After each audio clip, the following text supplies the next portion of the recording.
All right, let's get back to our guest tonight. Author Barry Strohm is here. Barry, again, thank you so much for taking the time and being with us here on Saturday night. Hey, I'm definitely enjoying it.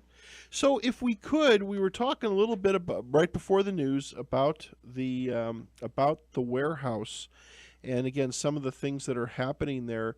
And I believe I did ask you, have you done a lot of historical research on the building?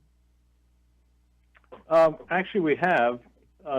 It was run for many, many years by the Livingston Shoe Company, and there was actually very, very wealthy people here in town. They lived in a mansion house here in New Oxford, and by 1971, they ran out of the ability to sell here in this country, and it closed. They went out of business in 71, and we bought the building in 1989. So it actually sat here with nobody in it for almost 18, 19 years. Wow. Do you have any problems with transients or people living in it or destruction, or not too bad? It wasn't too bad. It was full of trash. We took 3 18-wheeler loads of junk out of it that when the shoe company left, they just abandoned. Right, right. And I guess as far as the history goes, did anybody ever get injured or hurt or pass away while it was a shoe factory? I'm sure it did. They almost had to, because in those days, a lot of the equipment had been worked on by children because it was before the guards, and I'm sure working here in 1900 would have been an experience. We actually have some photographs that were taken here, and it's not exactly what the modern operating facility is today. I can imagine. I know. You look at some of those. You look at some of those factories. Well, which is sad. Some of the factories in other parts of the world, but especially some of those factories back in that time period, there was no safety guards, no safety equipment. I mean, it would be very easy for an individual to lose a limb or get killed or get impaled by some of that machinery. And again, during its time, I mean, they talk about some of that stuff being made so well, and surely it was made as well, but it wasn't as engineered as well as it is today. I could imagine a lot of people getting hurt. Oh, I'm sure. With all the needles, and I imagine they got a lot of stuck fingers around here. I can imagine. Hey, we got another call. You want to take another phone call? Absolutely. All right. Good evening. Listening to Barry Strohm on K-Talk. How can we help you? Hello. Thank you for taking my call. I just came in from the outside just for the break, and I heard you talking excuse me, about ghosts and mirrors. Yes. I had a incident happen to me several years ago that was a little strange. I was standing in the kitchen at the counter, and from where I was standing, there's a long hallway that goes into a bathroom, and then on both sides of the hallway, there's a there's bedroom on each side. And my son lived in one bedroom, and I was in the other bedroom. It was just him and I in the house. Uh-huh. And while I was standing there, just out of the corner of my eye, I caught this grayish kind of cloud coming from out of his room, and it went into my room. And so I walked down the hallway, and I looked at his door, and it was closed. And looked at my door, and it was closed. So I went into my room and looked all around, and there was nothing in there. And I wasn't afraid. It didn't really scare me. Mm-hmm. But my closet covers a whole side of one of my side of my room. It's a really large closet, and the doors have mirrors on them, all the doors. And so I was really interested in that. When you talk about mirrors and ghosts going into mirrors, and I was just wondering possibly that's what happened. That apprehension that I seen, it was kind of a grayish cloud that Wow. just kind of floated into my room with the door closed. Anyway, I haven't slept in my room since. It scared you enough, huh? I said I wasn't afraid at the time, but evidently I really was, I guess. You know, I didn't believe in that type of thing at all. My whole life, I never believed in that type of stuff. But like I said, I haven't slept in my room since. I don't. I go in there, you know, but I don't sleep in there anymore. So, you suppose that's what happened? It went into the mirror. Did somebody by chance pass away in your home? No, not well. The house is really old. It was built back in the 40s, so I don't know any history of the house. If anybody passed away in here or not. Yeah. Hey, Pat. Yeah, Barry. I am very familiar with the energy cloud mist concept that she's talking Sure, about. you want to talk about it a little bit? You want to listen to? You want to go ahead and hang up and listen to what Barry has to say? Yes. Thank you very much. Thank you for calling. Go ahead, Barry. Okay. That's one form of a spirit presence.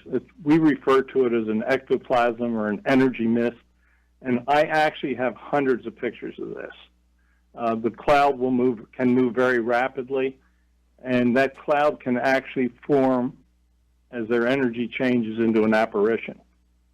So she was probably very close to seeing an apparition with that energy cloud, and the cloud will take many shapes. When I do my lecture, I show probably 30 pictures. Some of them are taking the shapes. I have an ecto cloud that looks like an Indian with a bow and arrow. Wow. I have one that's a horse rearing up. But it's just simply another form of what the spirit energy can take. Let me ask you this: to manifest for something, for a spirit to manifest, does that take a lot of energy, a lot of effort for that to happen? Yes. When I was photographing for the first book, I found that I would get the absolute best paranormal pictures after a thunderstorm in the summer because of all the energy that's in the air. I mean, some days you would go out and you would just get incredible pictures, but you would want to go out after the worst thunderstorm that you could find because the more energy that's in the air, the more ability they have to manifest themselves. So it does. But I mean, from their standpoint, it obviously has got to be a great feat to become, I guess, what you would call a physical presence. I have pictures of a Civil War soldier standing against the fence, and you cannot see any of the fence through him. He is a solid, full-bodied apparition, and it does take quite a bit of energy for them. Yes. Now, have you personally seen full-bodied apparitions, or have you seen like this cloud? Is that something that you've seen with your own naked eyes? Yeah, I'll tell you a real quick story. Sure. When I was writing the first book, I wanted to have a haunted apartment in Gettysburg that it would help me with my writing. But one night, my wife and I are sound asleep in the bedroom of the apartment, and the apartment was located in what would have been no man's land for the fighting between the North and the South on second and third day. I generally have a handgun in the bedstand fairly close to where I am. I'm a little bit hyper about things like that. And I would note I have a concealed carry permit just for anybody that gets their butt up over it. But I'm sound asleep, and something wakes me up, and I look in the corner of the room, and there's a man standing in our bedroom. And I went, crap, putting it mildly. I threw the covers back. I jumped out of bed, and I'm going for my gun, and I look over, and I can notice he's in a Confederate uniform. Wow. And I stopped, and I looked at him, and he just went right through the wall, and away he went. But that apparition was so real that I was actually going to protect myself from it. Take a little further. The next night, I took my ghost box back over, and I said, I'd like to speak to the spirit that was in my bedroom last night. And I hear on the ghost box goes, Ed. I said, Ed, are you a Confederate soldier? Yep. I said, Ed, were you in my bedroom last night? Yep. I said, Ed, are you going to do it again? Yep. So that was Ed. And he's a real presence in that bedroom. But I got to tell you, when I woke up, it scared the crap out of me because I thought there was a full human standing at the foot of my bed. Wow. Did he when he appeared in your room? Were you? Well, obviously you had to be beside yourself. I mean, I would at least. Have you ever been able to physically talk with the other side without the use of a ghost box? Have you actually ever been able to converse? I get messages in my head from them. Yes. Okay. Because one thing I've heard, I've had again so many different people on the show.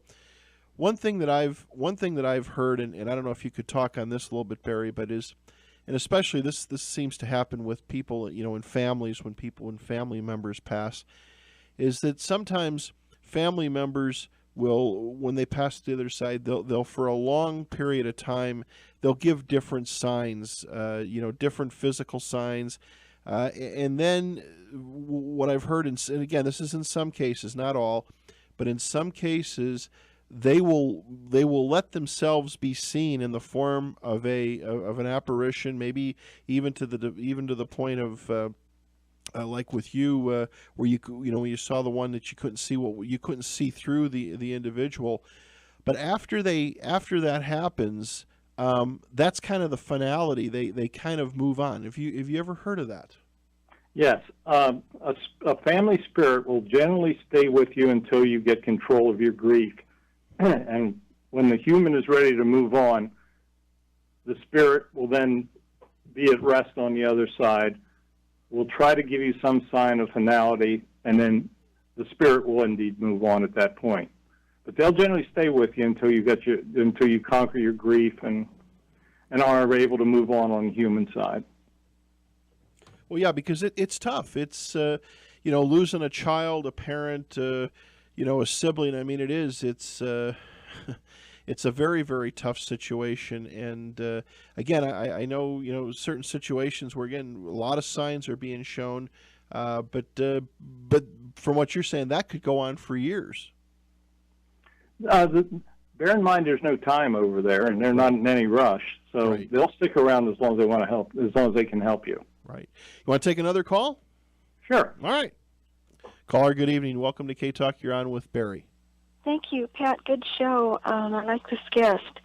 Could the guest please comment on why someone would, the people that have died, why they come in our dreams?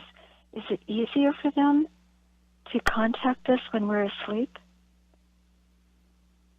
They definitely come to you in your dreams. As a matter of fact, when you're trying to contact your spirit guides, the best time to try for that contact is just as you are in your pre-sleep condition.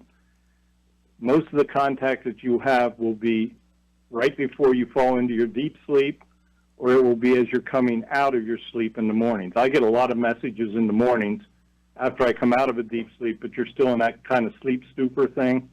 Mm-hmm. I got messages this morning that I woke up with. Why is it easier? I'm sorry, I didn't mean to. No, go ahead. Go ahead. Well, is it easier for them, when Pat was talking about, does it take more energy to manifest? Is it easier for them to contact us when we're sleeping? Because I would love to see someone I lost, and I say that out loud, like before I go to bed. Please come to me tonight and talk to me, and I'd love to see you. Is there a reason that they can break through to us when we're sleeping? Yes, because you've lowered your personal blocks. Everybody's born with the ability to communicate with a spirit, but as you grow older, you have mental blocks, and people tell you that really can't be happening. A lot of things happen. Mm-hmm. And you change, and all of a sudden you can't communicate. And I've been working for trying to lower my personal blocks, and I'm reaching the point that I can basically get into a pre-sleep trance and communicate with them. I'll start to see faces in front of me, and they'll talk. It's all a matter of controlling your mental attitude. And one thing that will really help you accomplish this is pray to talk to the individual, to the spirit. They hear every word of your prayers, and you will have your best chance. That's how you, before we do a channeling session, I will pray that my guides come forward, and I will tell them what I want, mentally tell them what I want to speak of. And generally, they will come forward on the channeling board, and we can have that conversation. Is that in one of your books, what you just said? So like sort of a detailed way to do that? Well, actually, in my book, in Afterlife, What Really Happens, at the end of some of the chapters, I give you instructions. In one chapter, we talk about how to do paranormal photography. But there, at the end of one of the chapters where I tell you about my personal guides, I tell you what you need to do to best try to contact your own guides. Thank you. Really interesting. Well, thank you for calling in, and have a great weekend. Thank you. Take care. Bye-bye. Bye. Thanks for calling. You know, so many people, they're just really looking for answers. And you know, I think in some cases, and see if you agree with me on this, Barry, some cases I think people, like the lady that just called, some people want to communicate so desperately, I think is probably an okay word to use. They're so desperate to talk to the other person. They feel that, you know, there's such a need that maybe sometimes if you just kind of ease off a little bit, and like you said, let your personal guard down a little bit, maybe that's when those things will start to happen for you. Yeah, you have to relax. You have to open your mind, and you have to, in your own mind, you have to feel very confident that guide is going to come forward. You try to get yourself into a pre-sleep condition, and then with your eyes closed, you pretend that you're peering as far away into the horizon, into the dark horizon as you can, and that you're looking for that image. And generally, right before you fall asleep, in the beginning, you'll start to see images form. And once you start to see partial images, you have to realize it's not your imagination, but that is what you're trying to accomplish. Well, and that's you know, because that's probably one of the toughest things. You know, is when you sit there and you know, when you try to do these different things, you know, is that your mind just giving you those answers? You know what I'm saying? Are you answering your own questions? But I guess there's a point in time when you'll know when you practice it enough and relax enough and become comfortable with it, you'll know that that's not your mind answering the questions. That's some external force, whatever that may be, that is providing those answers. Well, we all have personal guides. Personal guides work on heavenly energies. They do not work on earthly energies. And in a channeling session one night, I asked, how many guides do I have? And the answer was, as many as you need.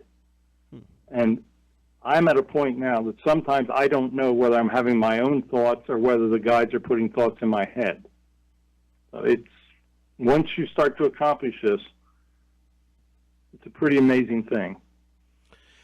I was looking through some of your talking points, Barry, with your book. One thing that I had some interest in, maybe you can talk a little bit about this to the audience, is channeling sessions with famous people like JFK and crew member of the Thresher, some other things. You want to talk a little bit about that? Sure. We have been able to reach some very amazing individuals on the other side. Now, tying into this, I'm only going to lightly mention it, is a theory of reincarnation. Okay. So your soul, I am a firm believer in reincarnation, and I can historically prove my prior life from the information they've given to me. So reincarnation is real, and in conjunction with your guides, you move forward and advance. So your soul will come back again. But while your soul's on the other side, it makes a decision whether you want to come back or not. So your soul will remain over there until it makes a decision to return. That might be 50 years, it might be 100, it might be 200. And your soul may make the decision to never return. So I'm currently writing a book on historical conspiracies. And we have actually contacted the spirits of the people that have lived those conspiracies. For instance, I've written a chapter on the Battle of the Little Bighorn from us having channeling sessions with George Custer. I have written the Kennedy assassination from him telling us about what happened at the assassination. And we've written a lot of other conspiracy subjects based on what our guides have told us that has happened. They will give us a name, they will give us a fact, and I go back in and I research that historical fact so that I can prove what they're saying. In the case of JFK, every name that he gave me appeared on in a conspiracy theory on the internet. Interesting. Very interesting. Oh, it's beyond interesting. It's obsessive, to say the least. You know, you talk about reincarnation. One thing that I have heard, people that have had very good connectivity with the other side, matter of fact, we've had on our program a psychic here in town. He's a gentleman by the name of Travis Hill. Been doing it for a long time, and he's got a huge following. He's been a good friend of the family's for years. He talks. We've had conversations with him where he channels, talks, whatever you want to call it, with spirit guides and with people that have passed on, and some people have claimed, well, from what he says, have been around a few times, and then there's a point in time when they make a decision that they don't want to do it anymore. They need to do more important things. Sounds like that spiritual life, that spiritual energy that we're all made of, or is in us, has been around for a long time, and it's going to be around for a long time. Souls are neither made nor destroyed. And your soul has been around since the beginning of human time, and it will be around until you achieve the high level of oneness with God, of which you're trying to do. Gotcha. It's got to be, one thing about this whole thing about, talking about all these subjects, and I don't know, being, again, as you were kind of skeptical about things going into this, I think that what it's done for me, Barry, is it's given me and a lot of others a totally new perspective on death. I think that when we're younger, we're so afraid to die. We don't want to, we have family and friends, and there's, of course, I think the average person doesn't want to leave.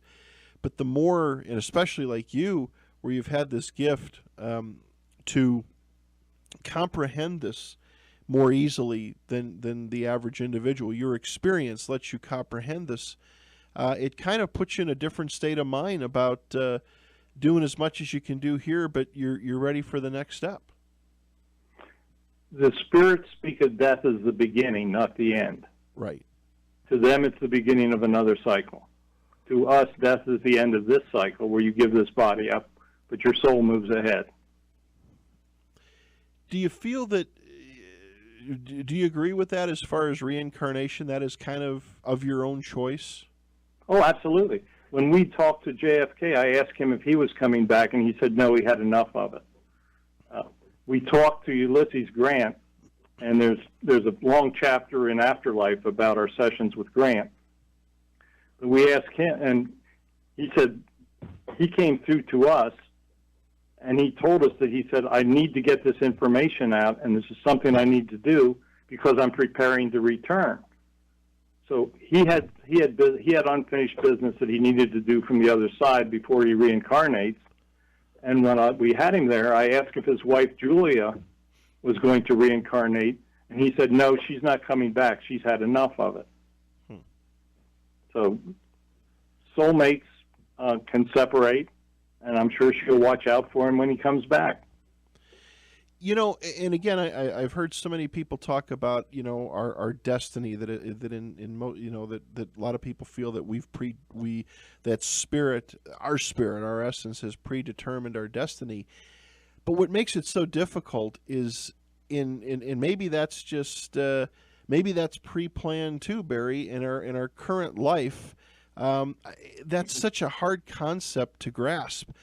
because you would kind of sit, at least for me. I mean, I don't know what my past lives are. I don't know what my future lives are at this point in time. Maybe there will be a point in time when I will know it all, see it all, and maybe that's when I actually leave this world and as a human and move to the next step, that I'll kind of, it'll all come together for me. But it's so difficult because, at least for me, and I think a lot of other people, at this point in time in human existence, we just don't know. I'm going to throw something at you that's going to be a real curveball. Okay. You have what's known as a book of life.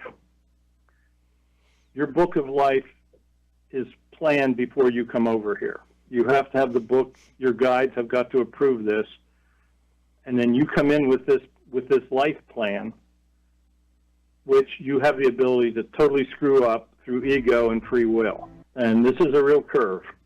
Okay. Each of us have a book of life where all of our prior lives are recorded. I actually had a guide tell me when I was trying to get information on my prior life, I actually had a guide say, you forgot to put details in last time you were over here that you got to fill in when you get back.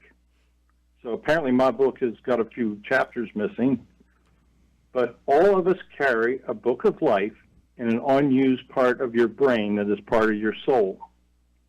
And when people do prior life regressions, they actually can find out about your prior because through hypnosis, they can sometimes access that area of information in your brain, and that's why prior life regression works.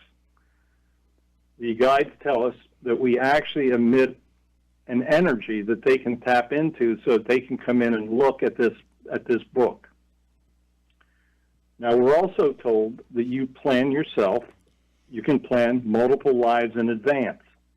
So you may have planned as many as 5 lives, 6 lives in advance of the one you're living today, because when you're on the other side, you look at the big picture. You look at what your soul has to do to advance. So in this life, you may have to die of a cancer to know what that type of suffering is. You may have to experience different types of things, but it's all based to give your soul more experience through reincarnation. And as your soul gains that experience, you can advance to the upper realms of heaven on the other side. How was that for a curveball? That is. That is. That could take a lot of time to get things right. Thousands of lives, believe it or not. Interesting. In some upcoming books I saw, looking at your information, aliens, of course, that's one of the biggest things that we've talked about on the program over the years is ufology and aliens and extraterrestrials. I know sometimes people, when we talk about aliens, they talk about them or what have you. The more and more I think about it, I think we're all kind of in the same melding pot. It's just a different species. What's your take on aliens? You are in the same melting pot more than your wildest imagination ever thought of. Aliens actually have the same souls as humans. And since aliens have the same souls, it is possible to channel and actually converse with the souls of aliens. And they tell us that your human soul has the ability to reincarnate on other planets as part of your experience. And I have actually spent about 30 hours channeling with an honest-to-God alien. Really? You thought the last curveball was bad, didn't you? Well, we always refer to them as them, but I sometimes think that maybe that's not the right way to look at it anymore. No, it's not. It's actually not. I have a book at the publishers right now, and it should be out, I'm hoping, for December. He's working on the cover and stuff.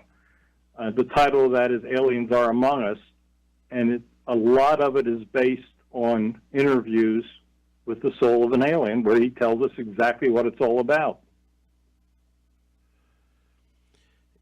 The alien that you channeled with, is he from here, there, a different dimension, or is that stuff that really wasn't important? No, he's from a planet from the far reaches of the Milky Way.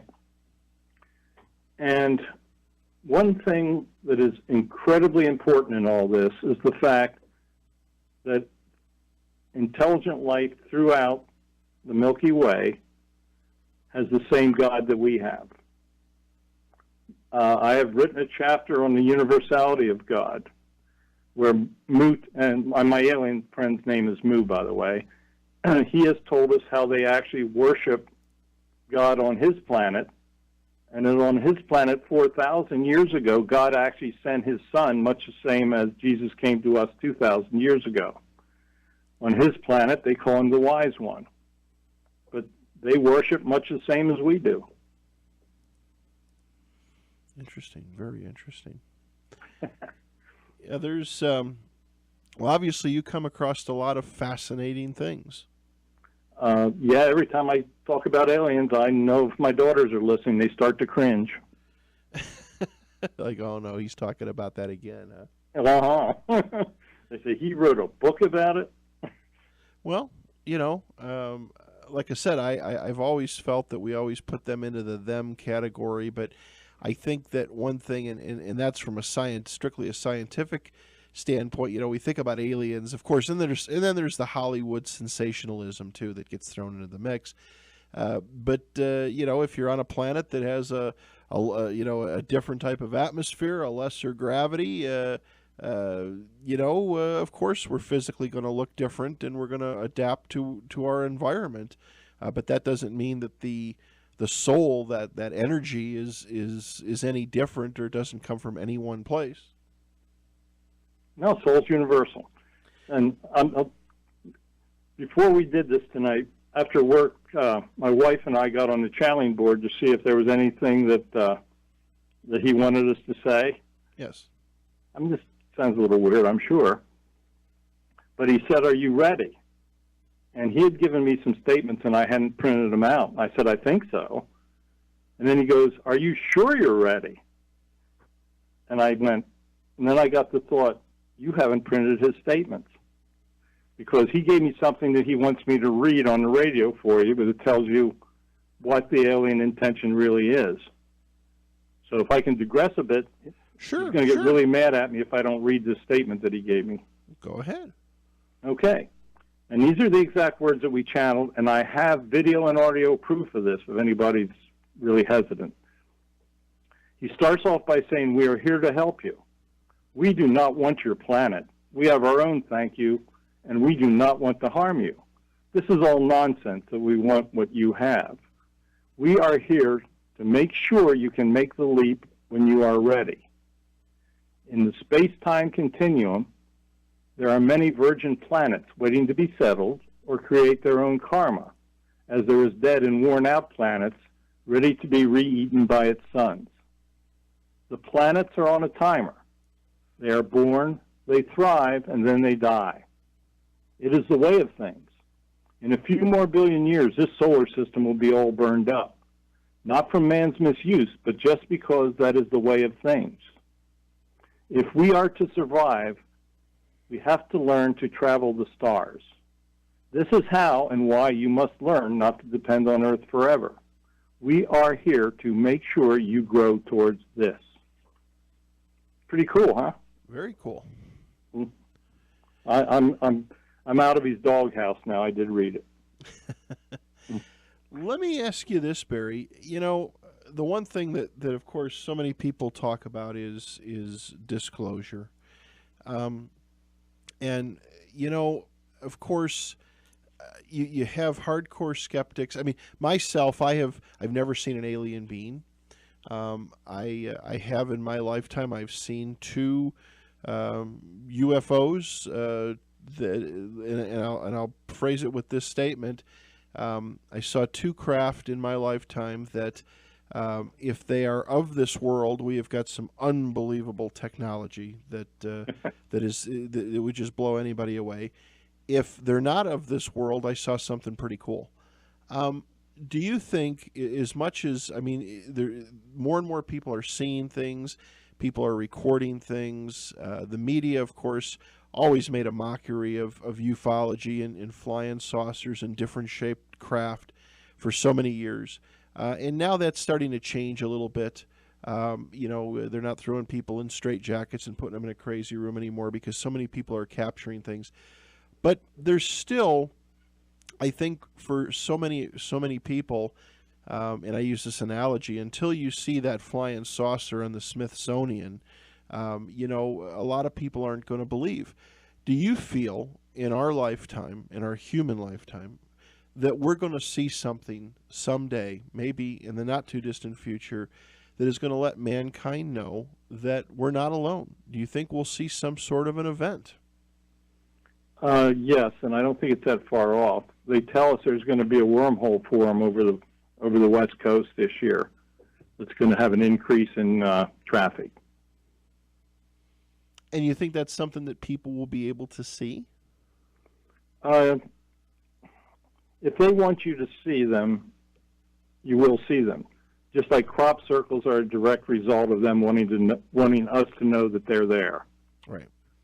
So there's an awful lot going on, and I must admit my book coming out this winter will answer a lot of your questions. Okay. Well, and I've also talking to several abductees over the years of doing the program, and everybody has a little different take on it. Some people, the whole abduction scenario, I believe things do happen. Just because, and again, I'm going to be right in the middle of the fence as far as abduction goes. Some people talk about it being an absolute horrific experience. Others talk about it being a good experience. And then I think there's, of course, some of the con men out there. There's some people that it's wishful thinking. I've done a lot of research, and I have no degrees. I'm not experienced or not claiming to be a doctor or anything like that. But I do feel that a lot of these abduction scenarios are a form of sleep paralysis. Sleep paralysis, when you read it, the medical term or the medical result, it sounds just like an alien abduction. It's very close to what people report.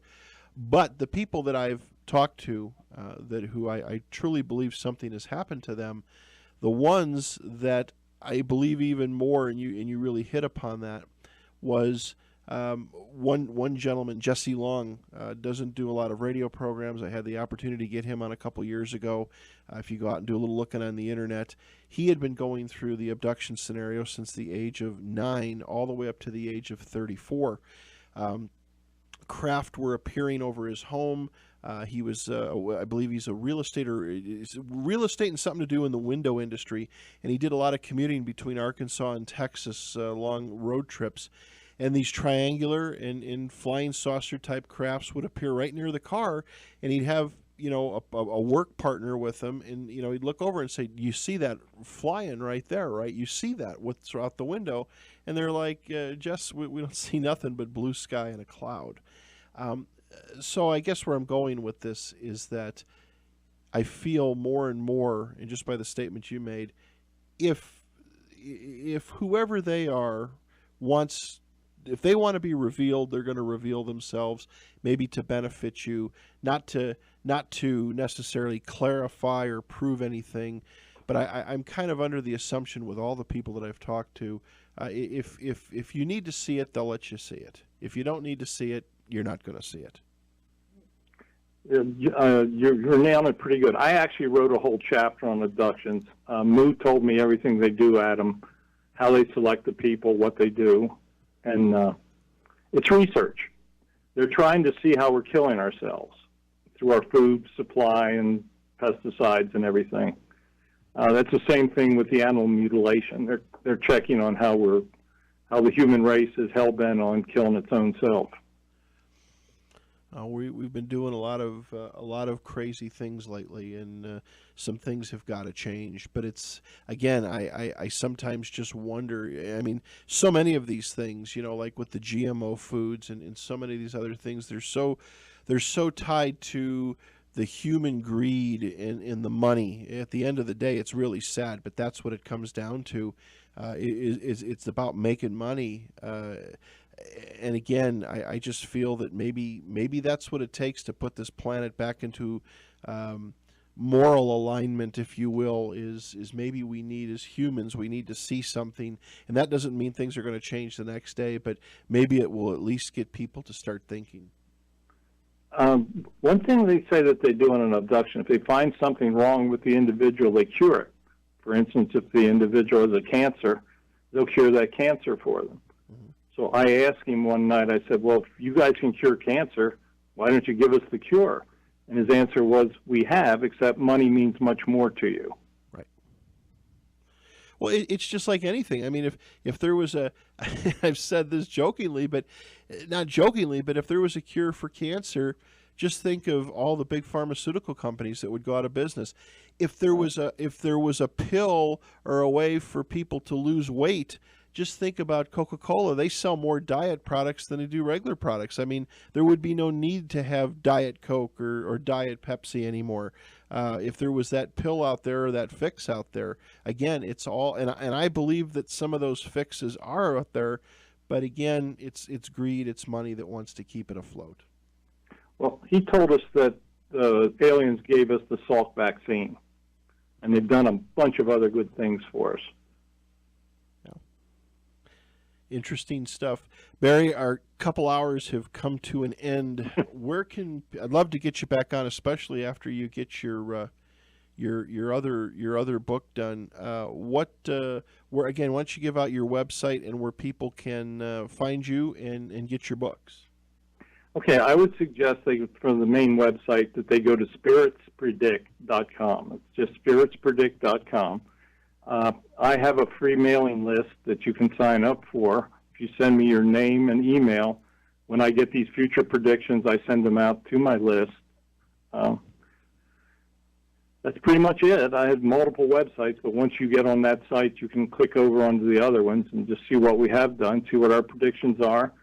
You'll be amazed to see that we've talked with saints. We've actually talked to 3 apostles. Very interesting. Yeah, as a matter of fact, I'm probably going to be writing a book on the lost gospels where they give us the information that was lost. Well, I'm gonna have to take a look at some the Spirits Predict one. Sounds very interesting. Hey, I want to thank you again for being here. Thanks for giving us a couple hours of your time, and let's stay in touch. And after you get your next book done, I'd like to have you back on the show again. So much to cover.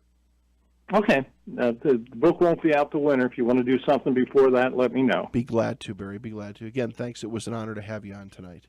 Oh, thank you very much. Okay, take care. And also, before we went on the show, if you can find that other thing, send me some pictures or some info. I'd love to get some from you. I will do it. Okay, my friend. Take care. Good night.